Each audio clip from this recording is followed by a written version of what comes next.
காட்டுமன்னார்கோவில் அருகே மாணவியை மிரட்டி பாலியல் பலாத்காரம் செய்து கர்ப்பமாக்கிய ஆசிரியரை போலீசார் போக்சோவில் கைது செய்து விசாரணை நடத்தி வருகின்றனர். கடலூர் மாவட்டம் காட்டுமன்னார்கோவில் அடுத்துள்ள ஒரு அரசு மேல்நிலைப் பள்ளியில் மலர்செல்வம் என்பவர் வேதியியல் ஆசிரியராக பணியாற்றி வருகிறார். 50 வயதான இவர் அப்பள்ளியில் கடந்த கல்வியாண்டில் பயின்ற 12ஆம் வகுப்பு மாணவியை பாலியல் பலாத்காரம் செய்து வந்ததாக கூறப்படுகிறது. அந்த மாணவி 12ஆம் வகுப்பு தேர்ச்சி பெற்ற தற்போது சென்னையில் உள்ள கல்லூரியில் 1ஆம் ஆண்டு படித்து வருகிறார். இந்நிலையில் அந்த மாணவி வயிற்றுவலி காரணமாக கடந்த 15ஆம் தேதி கீழ்ப்பாக்கம் அரசு மருத்துவமனைக்கு சிகிச்சைக்கு சென்றுள்ளார்.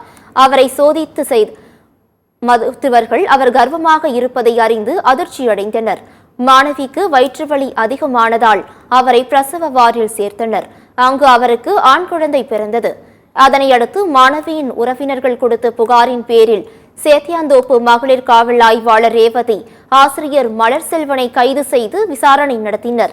ஆசிரியர் மலர்செல்வன் அந்த மாணவியை மிரட்டி ஆய்வுக்கூடத்தில் வைத்து பலமுறை பாலியல் பலாத்காரம் செய்தது முதற்கட்ட விசாரணையில் தெரியவந்தது. இவர் வேறு மாணவிகளுடன் தொடர்பில் இருந்தாரா என்று போலீசார் விசாரணை நடத்தி வருகின்றனர்.